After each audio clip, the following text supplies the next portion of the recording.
Welcome to Free Friday. It's mid-January here, the 19th. And we are going to embrace, or shall we say, we are going to be embraced with compassion. So let's take a nice big breath, open to downward flow. Feel the energy moving all the way down through the base of the spine.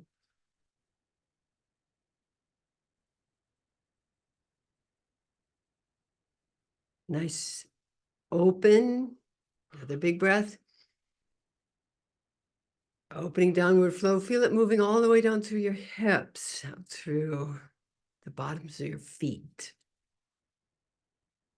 So we're getting ready.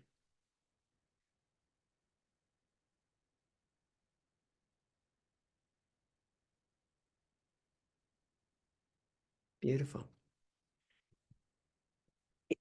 Let's first address embrace and embracing. It's like the sense of that which is holding you. And the power of the embrace is a space of love and warmth. And so that in that feeling of embrace, that sense of safety and connection, there's a part of us that can meld into that which is holding us. We can relax. We can open. That feeling of being embraced is the energetic that we are calling here today. So this is a physical experience. This is a feeling of recognition that of that which is holding you, so that your work is to receive, so that the embrace allows us to relax, to move to receptive, to feel a greater sense of connection, warmth within us and all around us. So let's take a big breath, sense this embrace.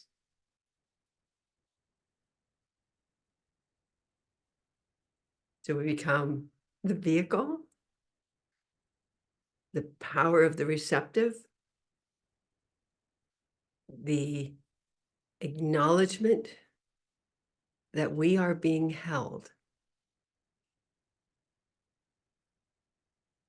You have to get used to it, surrendering to that which is greater, allowing yourself to recognize that you are a part.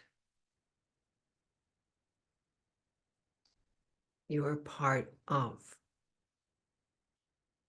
a much bigger spectrum of consciousness. The next piece that we acknowledge is this power of love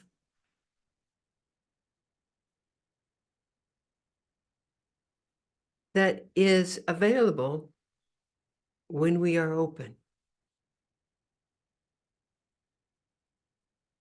So we're going to work with the power of compassion. I remember when I was first introduced to the idea of love, I just had too many bitter experiences in the name of love to actually go along with it for very long. You know, love was another form of betrayal as far as I could tell. And I wasn't all that keen on it when I wasn't keen. So I recognized that it was something I would have to learn.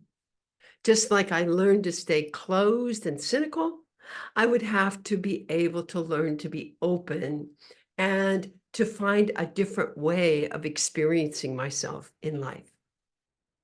So that somehow the compassion was a safer place for me to go. I think love somehow connotated an interaction between me and another person. luck of the draw, what mood they were going to be in. The power of compassion felt more as a principle, a power, that there are numerous principles operating in consciousness that when we look to the holy books, often the same principles are recited in each one.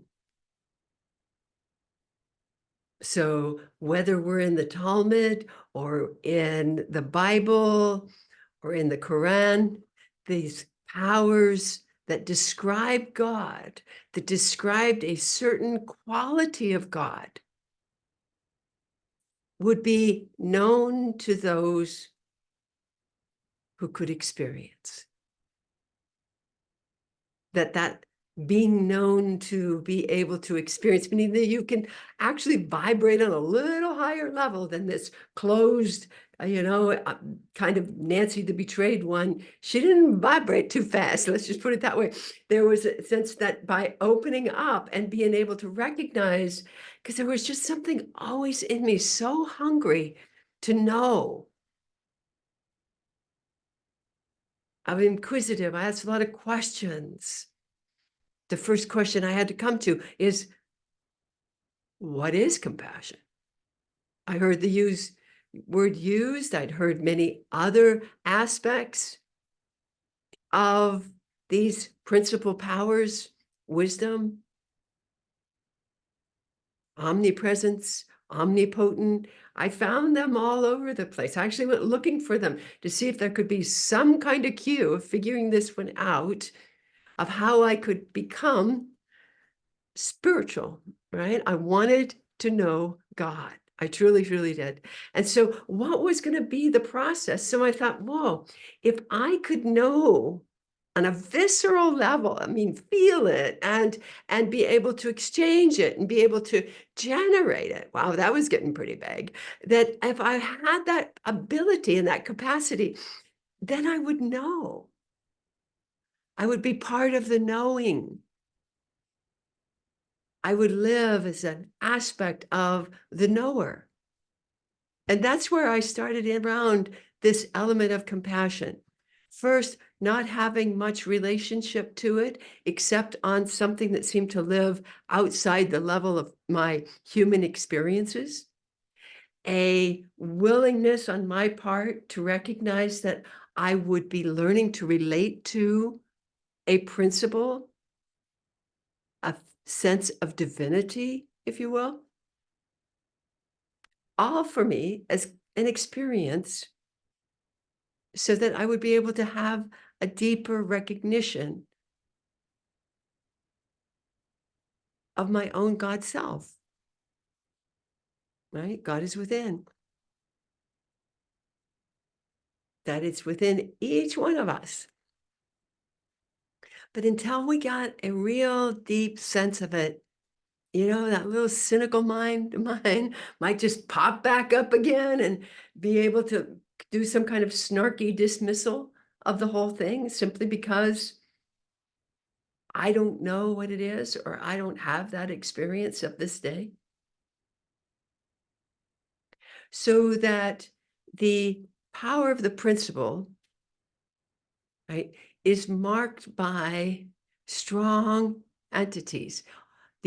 Each of the principles we would find, if we went to each of these traditions, they would have a name.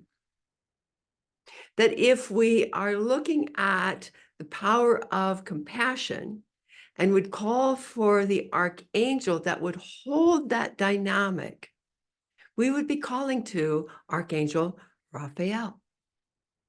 That in the way that the Holy Book is described, you have the sense of the element of the highest force of creation, that which we would probably label God.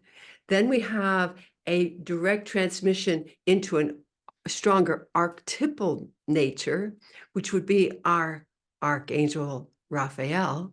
And then it moves to an order of angels. That means you could be sitting next to an angel. You could be driving along, and this level of power that lives in both sides would become available. So how do we know? How do we know if we are in the experience of this compassion? So let's just be kind of follow the order of the day. So let's just make a little prayer here and a sense of alignment. So we close our eyes, we take a nice big breath into our hearts. We feel our grounding coming all the way. So we are well present and connected to the moment we are in.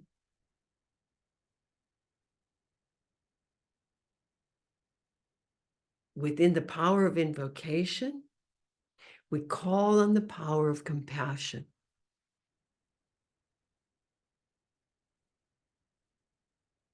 We call to the representatives of this in higher order. So we could ask permission to be connected to this force of compassion, this power of Raphael, should you lend yourself to needing something that holds the space.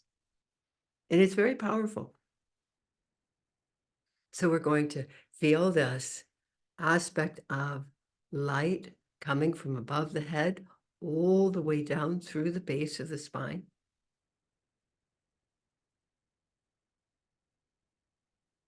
We're going to widen our central channel.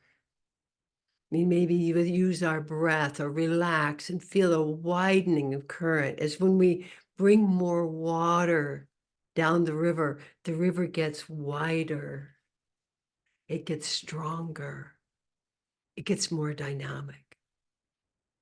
As this river is in its strength and in its momentum, it actually within us increases our frequency, our vibration, until it is that we start to vibrate right on the same dynamic.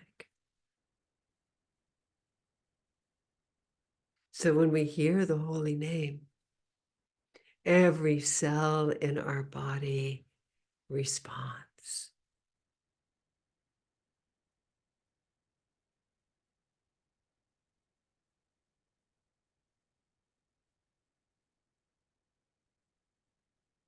And so it is given. Thank you. So as we are in this increase, they call it the quickening, this increase of energetic in our body, we'll stretch our channels. We may have to give permission. Give permission.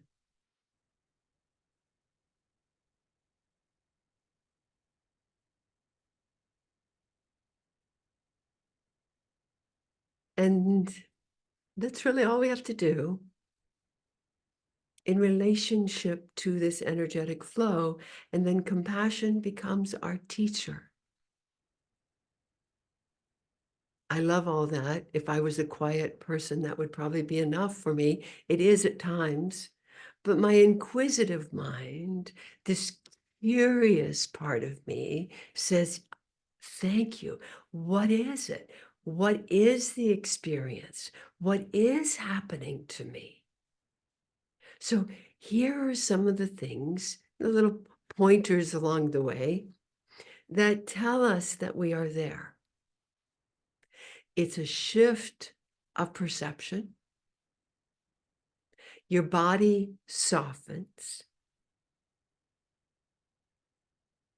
In fact, when I was wanting to learn compassion, the word was too big for me. I could be compassionate didn't make me feel compassionate. I mean, somehow the command didn't go very well. That when I would ask to soften, that's a body connection. And so that anytime, this is how I learned compassion, anytime I would find myself in hardness, in a fixed opinion or attitude that I could tell was making a wall, I would ask to soften. It wasn't my intention to get rid of my thoughts or to just try to be nice, although in the softening, there were times that I realized that I was tired. And this wall, this overwhelm, this sense of too much, I can't deal with this, leave me alone already. Um, it really just came because I didn't have enough energy, or I was being called to go inward. So that when I would soften, there would be a more availability to an internal director that would say, Nancy, time to rest. Drink some water. That's the answer to everything these days. Drink some water.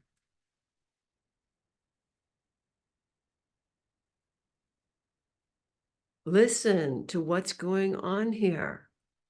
My mind is yada da da da da da da. It's getting really strong. It's getting really irritable. It's like, where is this coming from?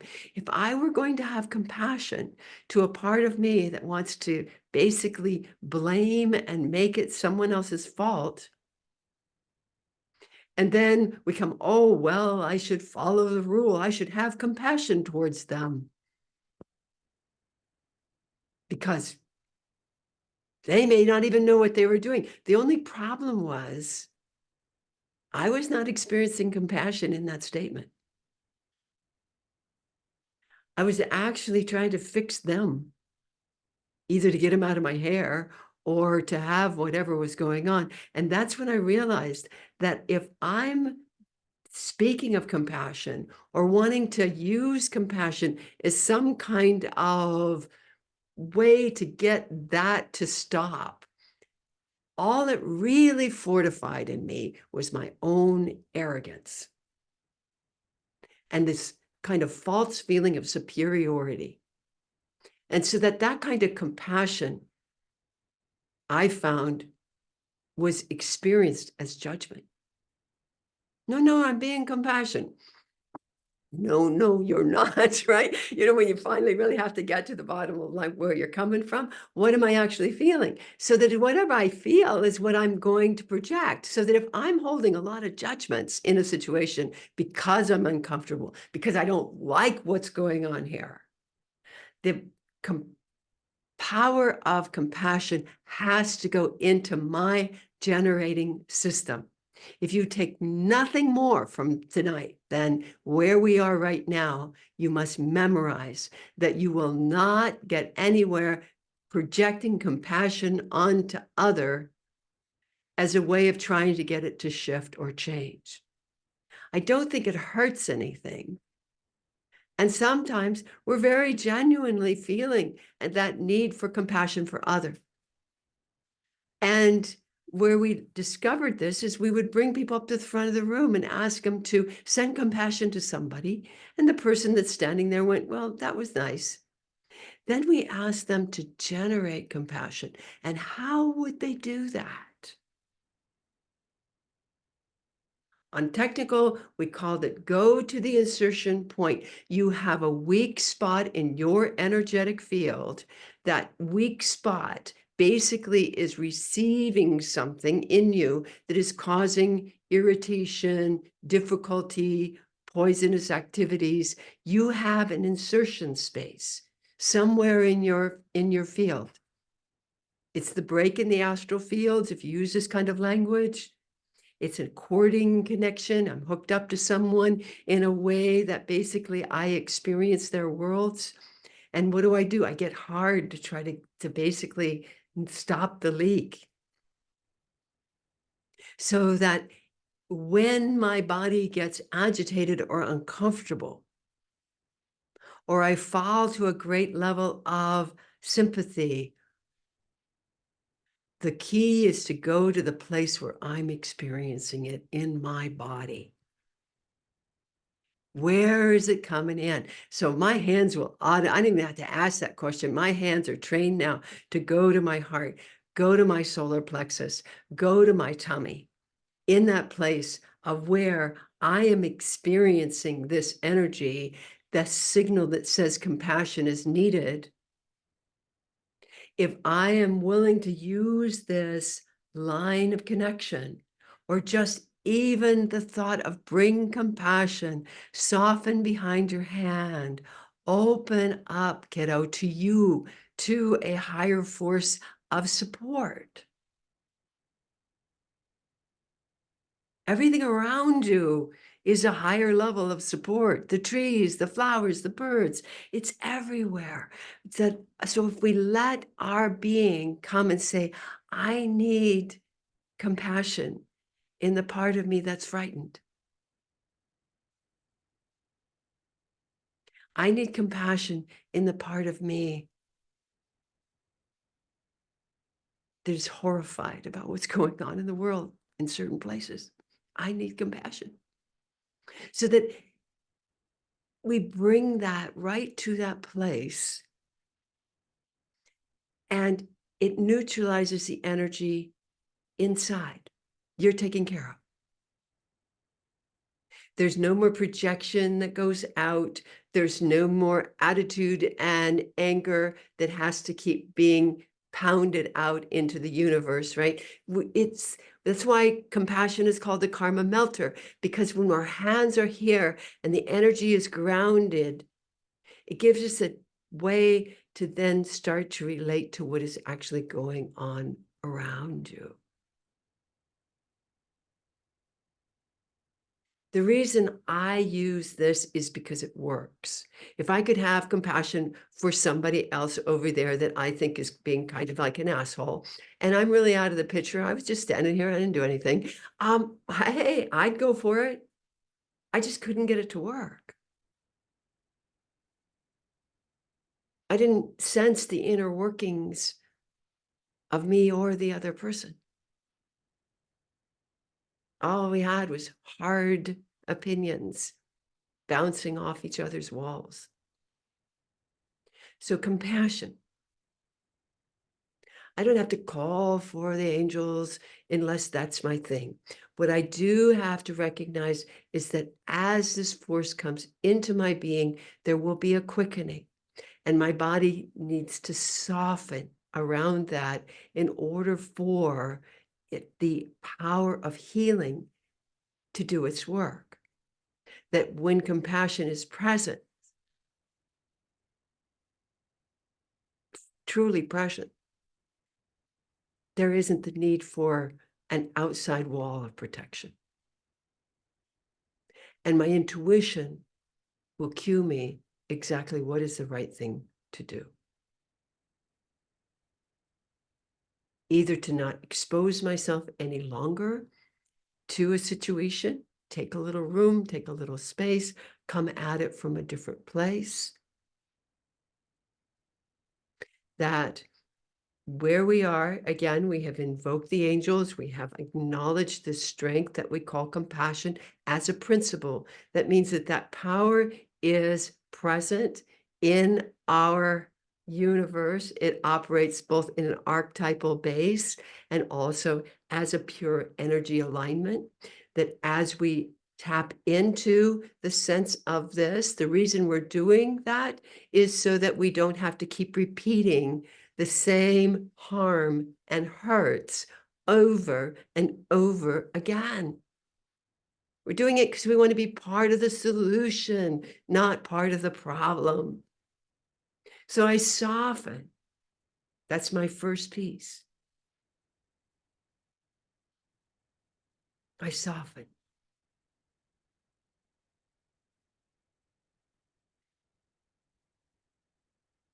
Another quality that became very evident to me as I brought in this softening influence was a shift of space. Suddenly, I had a little more room in here so that I could sense what I needed to do. Maybe I needed a healthy no. The thing I love about a healthy no is that I can acknowledge what I can do here, what I can give and receive. And I can recognize when someone is wanting or asking or pushing towards me being something. If I am not that, and I try to be, resentment will greet me at the door. Maybe the only way that a deeper part of my nature knows how to say no. It's not a pleasant no. If I have a healthy no, I simply can acknowledge that it is not my place to do this. And the way I know it's healthy in my no is my field stays open.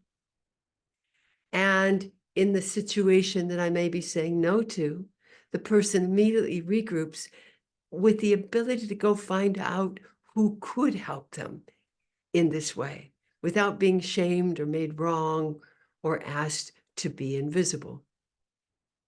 So that this spatial awareness that comes in compassion, it shifts your perception that there are times when I am in a pickle, when I do feel that there's a sense in myself that my field's not quite strong enough. I feel the power of compassion holds me. I'm not generating compassion.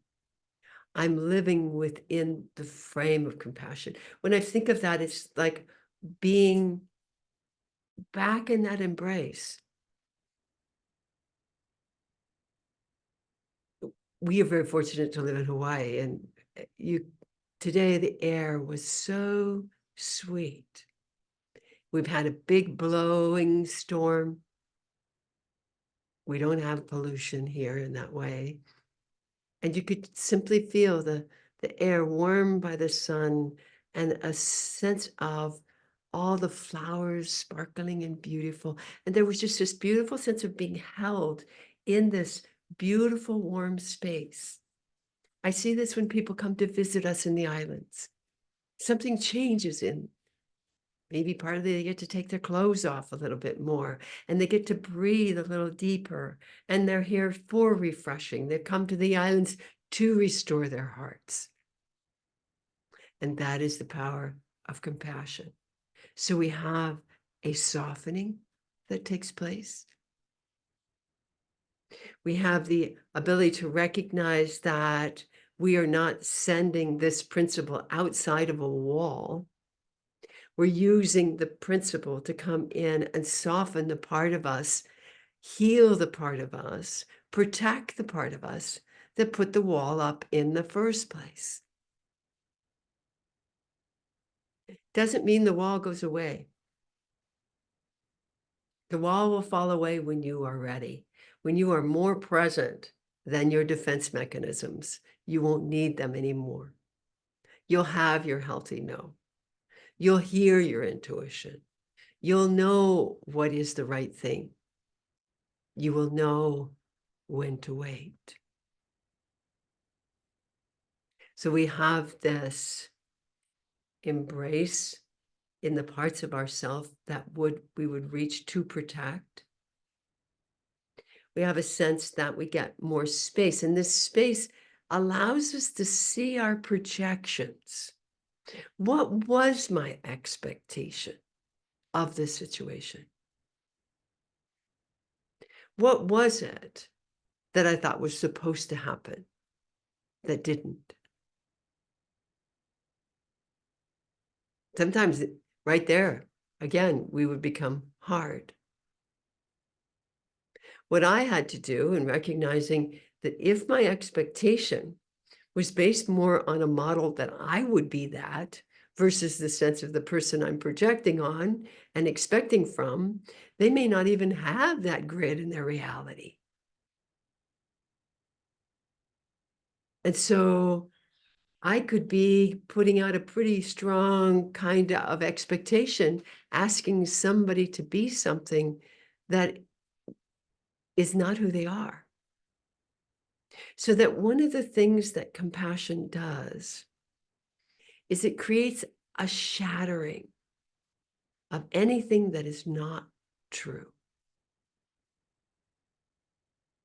It allows us to get more grounded into the strength of what is. Compassion is a very, very powerful elixir of the combination of love and truth. Compassion does not operate from a place of pretending. It operates from the willingness to accept things as they are. that once you can accept them, then you can adjust. I am a cook. I grew up in a family that cooks. The rule of the family was that if you borrowed someone or someone brought something over, you never return that dish without it being full of something yummy. Alrighty then, right? I just thought that's how everybody did it because my mother was so strong on it. Boy, you would never, wait, give them some more of this, right? It was lovely. It's beautiful. I am so grateful that this is embedded into my consciousness. I am the power of giving in that way. I love that part of me. The expectation was that everybody was like that. And so I was looking for certain people when they would come to be with me, that should be bringing me something or they should give me something because that's how you do it, right? And what I started to notice is that for some people, that was not even anywhere close to their consciousness. They came because they were invited. They became because they were there to share their hearts and their souls. And there was never a thought that you needed any outside representation of that. Well, right, here I am, and I had this projection and this expectation. And so what I would have to do is recognize when it would be discovered that they didn't. What did I do? Judge them. Why didn't they talk to my mother? She would have told them, And it's like, so that there was this sense of the place. It was in between the conversations all the way through. Then I used my arrogant, maybe they just don't know any better, poor people. I'll just send compassion over there. Maybe they'll figure it out, right? Bupkis, right? So what did I have to do? I had to allow the shattering. I had to be able to recognize that what I was projecting on this person was not who they were. That if there was something that I needed them to bring in order to be part of the party, I needed to let them know there was that. Tell them your expectations when you can't get over them. And if it doesn't really matter, then you should have no ripple in your toodle. So what would I do? So I would have to keep softening down and recognize that being in a judging place towards the person was not skillful. But what did I have to admit that was really, really hard for me? I wanted to get over it, grow out of it, be spiritual, have it not matter. I wanted all that stuff. It didn't work. What I had to do was go to the part of me that got my feelings hurt. And I did. I got my feelings hurt. I've been with people in counsel who will get their feelings like this, build a wall against a person and never speak to them for 10 years. And when it is advised that they may have compassion, again, they want to project it out to the sworn bad person that did this to them. And you're still left in the box. And the problem with making hard walls is they are magnetic, so that what you judge, you become. That means I stop giving, or that this level of judgment, this wall that I build, stops the love. So we have other principles, the principle of forgiveness that brings in, again, aspects of this. But what is needed is for me, dear darling little Nancy, to go be with that part of me that was disappointed until I realize that I've made contact and it's okay. And as the compassion comes in, suddenly it doesn't matter that much what the person did or didn't bring. It doesn't matter that I lost my voice. What matters is that I soften and open and allow myself to receive. And this was where the bonus gift came in, I guess, one that surprises you at the very end. When I would do that, often the people that I would have been judged or holding a certain way would often come with a way to give to me that they felt was valuable. And the beauty is, at that point, is I could actually receive it. Where if the wall would have been there,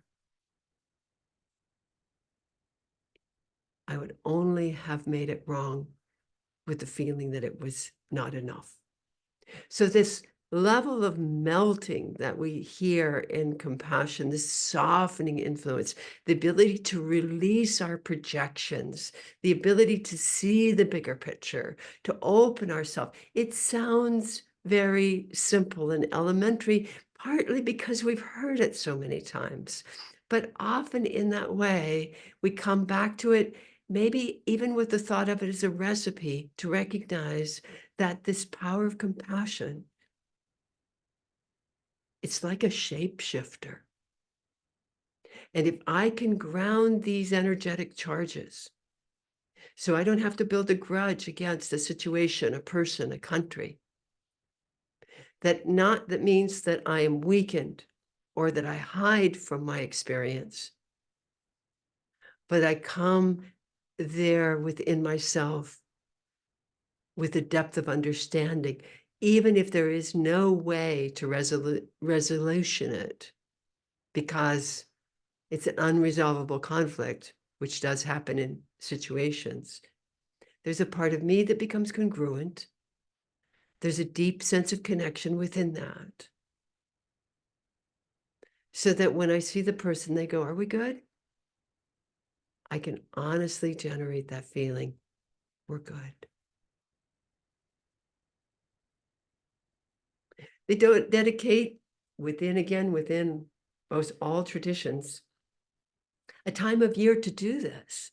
It's like, we're going to put it on your calendar, darling, so you actually can get around to recognizing that it's not just next month, it's now that we're going to be doing these kinds of cleansings, purifications, and awakenings. Another aspect of this power of compassion is that you hold within your awareness, and this is not something you do with effort. It just becomes something that you are. I think some of us are born with it. We have that sweet place that just sees that bigger space and that depth of understanding and forgives wrongdoings. Not to say they won't happen again, but to recognize that we won't hold that against the person for who they are. This is not possible without this particular ray of compassion. Think of it as an ingredient you would put into your soup that it's just not going to taste right. It's not going to quite be what you want it to be without this level of ingredient in your being. The beauty of our time right now is this is a household word. That within that, you get to understand what your relationship to this is now. We can use the power of compassion as a protective field and force. You've heard me tell the story many times about the masters in Tibet that were basically tortured by the Chinese and asked the Rinpoche, what was it that was the hardest part? What were you most scared of? He said, my biggest fear is that I would lose my compassion. He said, if I lost my compassion, I would become the mindset that they are. And that would be truly hell. So this power of compassion does create a certain kind of buoyancy that has us not enter into realms that are based on harm, based on probably the closest we can come to it is a certain level of evil intent. The compassion is able to hold us Now, in that, I think that's probably why they ask the masters, because it might take a while for us to get there. But every day allows another dip of the candle to make a stronger space for the light. So we have our 1, 2, 3. Okay. Yeah, 1, 2, 3. And so you choose your number. And so this is going to be kind of your means to remember, right? I'm going to call for compassion. What is it going to ask me to do? This will be sort of your first one you come to. You can use all three because all three operate very, very succinctly. But this one, shall we say, is tailor-made for you. Okay, so let's look at our number ones. Okay. Number ones, soften. So if you're a number one, and if you're not and you want to try, just see what happens. Just take a nice big breath and just soften your field.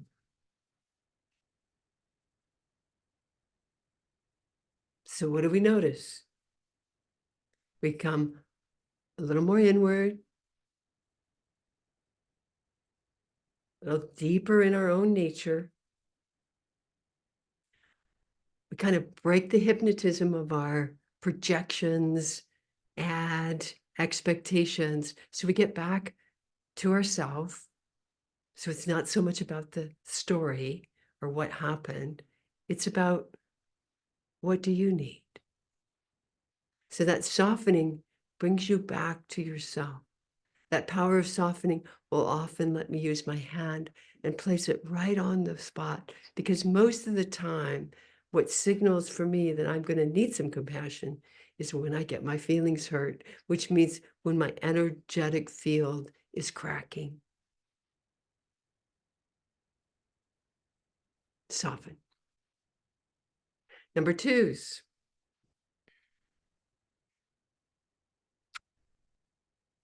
Listen. Listen. Listen to your environment.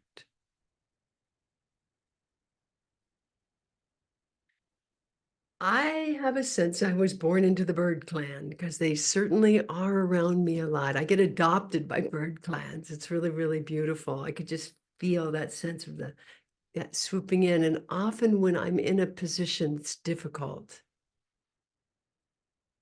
I will hear bird calls.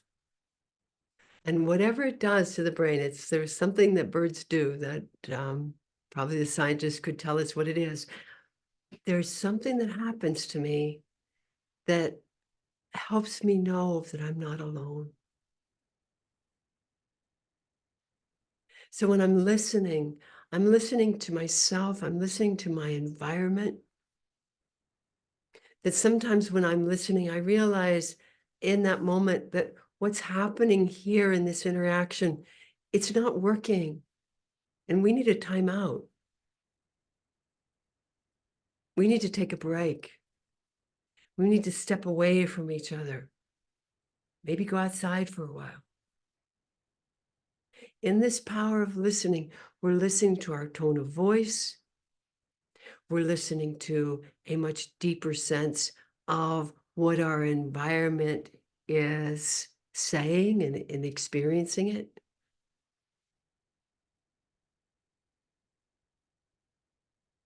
We're listening and allowing ourselves connection to ourself and connection to the benevolent forces of our universe.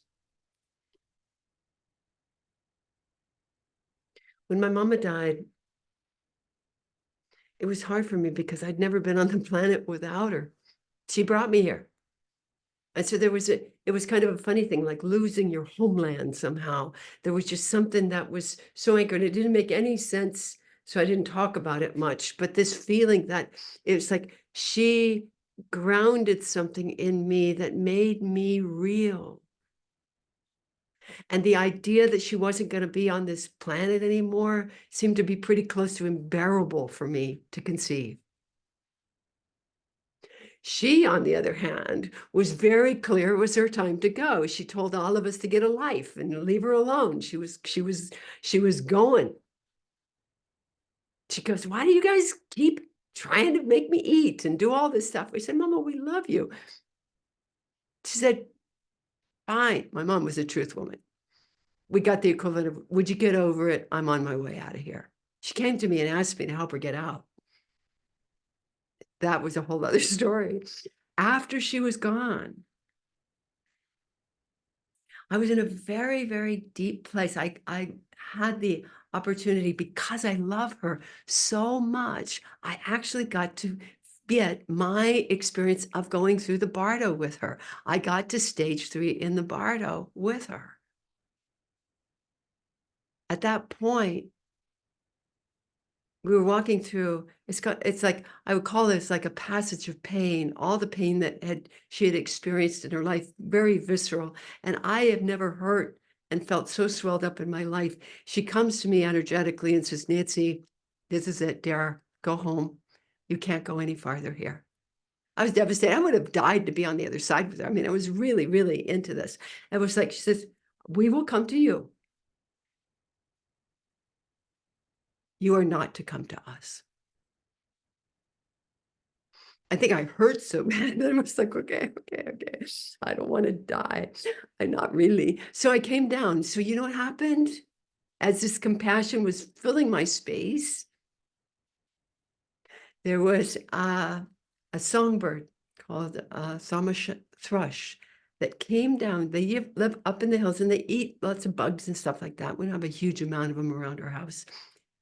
Came down to the plumeria tree right outside my window and sang to me for over an hour. This is a long time for this bird to sit in this song. And I just sat and took it in.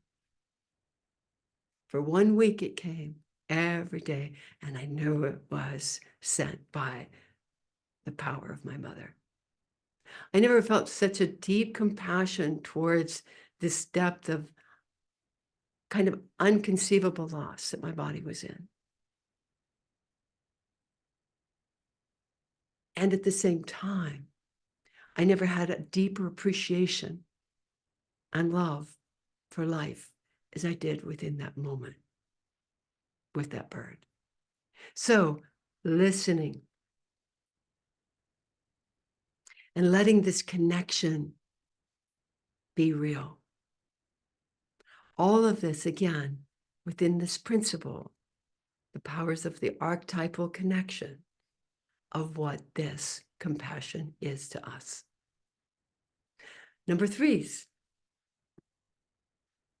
your energetic is to release. To release.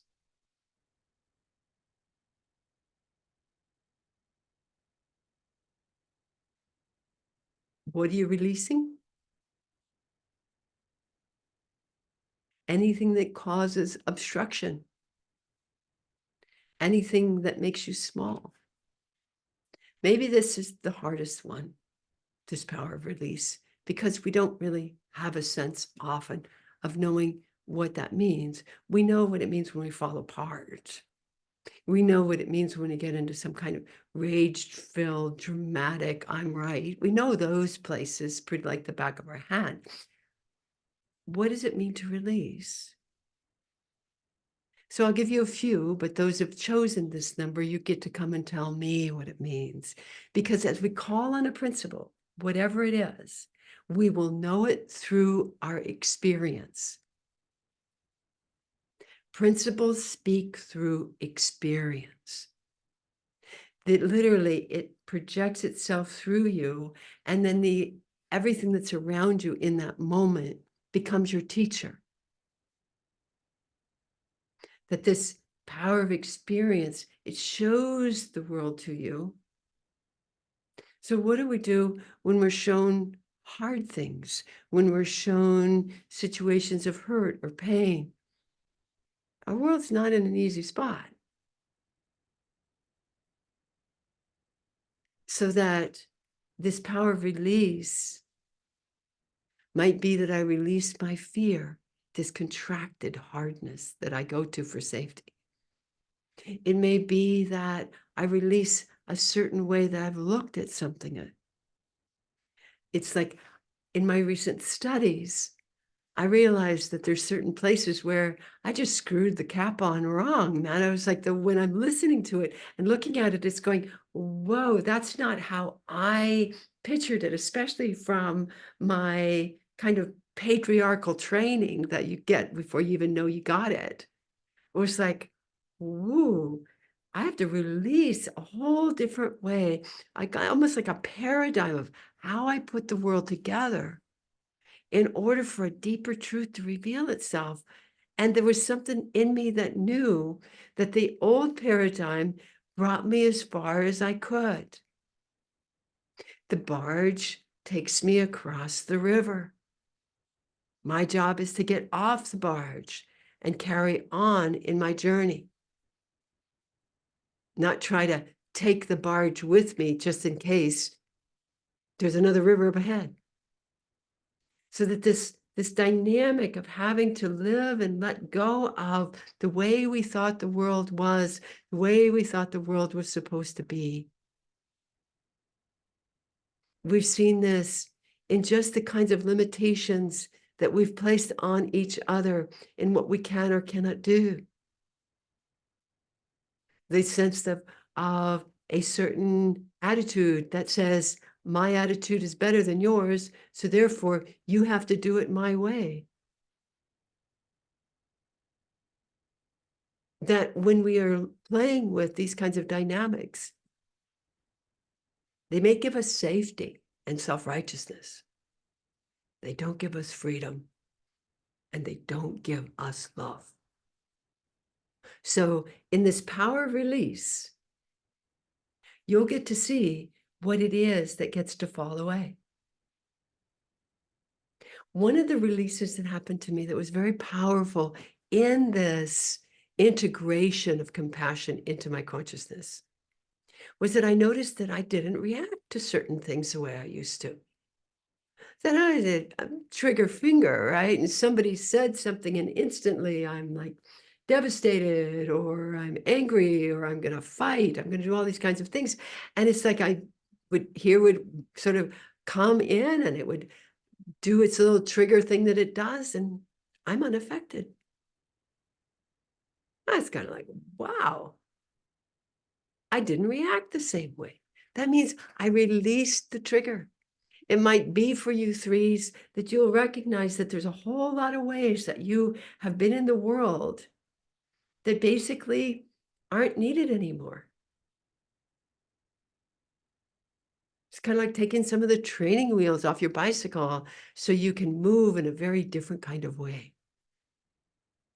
So that we have this power of compassion that we acknowledge as a principle that is fed to us continuously as an act of beingness, that we can basically close off from this power, shield or hide our God seed, and that within that, as we bring in this essence of compassion, there's a whole opening of consciousness that happens to us. And that's why it is such a well-used word. I've heard from so many different people, we need to be more compassionate. You should be compassionate, which is where it gets a little bit tricky in the projection. I need more kindness, more compassion, more emotion to my own being. So remember your take home. Compassion starts inside.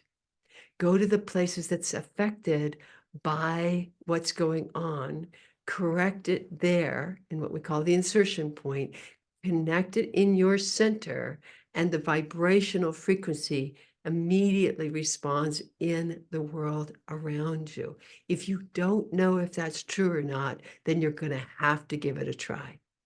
If I brought you mango ice cream and you never had any more, and I don't know if I'm even gonna like it, we're gonna go, the only way you're gonna find out is if you open your mouth and just have a little taste. I am here with you, inviting you to utilize this presence to whatever step beyond you are now, right? Because I know you're good and I know you use this stuff, but this level of remembering gets a little bit deeper.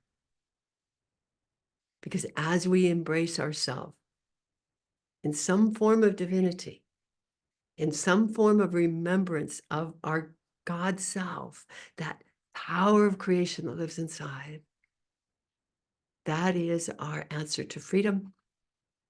That is our contribution in the world. That is our vital strength that will go for whatever is asked of us in this next chapter, that we will have that life force and that power to do just that. So let's just do a little golden circle. So close your eyes for a moment. We're going to create a golden circle of light around your sleeping space and around where you are in this moment. Golden circle of light. So I have one for nighty-night and one for right now. So we feel this golden circle of light. Feel it circling 3 times round in a clockwise direction. And sense this embrace of compassion, this feeling of warmth, depth of understanding, a deep feeling of being seen. We allow the energy to release, bringing it all the way down, feeling it moving all the way down into the center of Earth, so that anything that is no longer needed is simply just released into the center of Earth. We feel the strength of this spiral now moving up into the highest source of light there is. And we feel that powerful ray of compassion moving through our central system like a river, flowing strongly, sensing this quickening, this vibrational force that we accept as we give permission, changes the way we experience our world.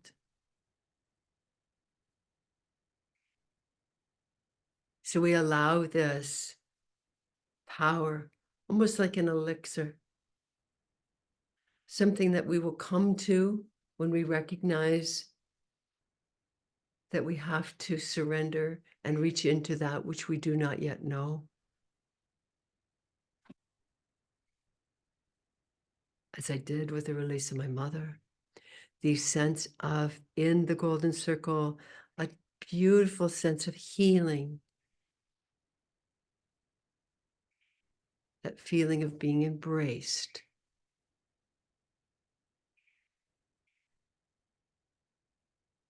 Embraced in this deeper space of aliveness. There are some that say there is no greater force than love. Compassion is a deep component of that love.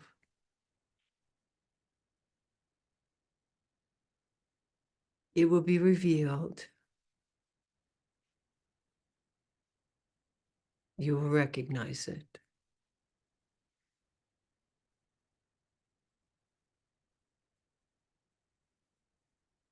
You will act upon it within your nature.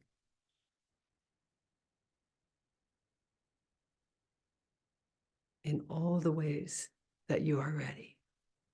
Nice big breath. We give thanks to the golden circle.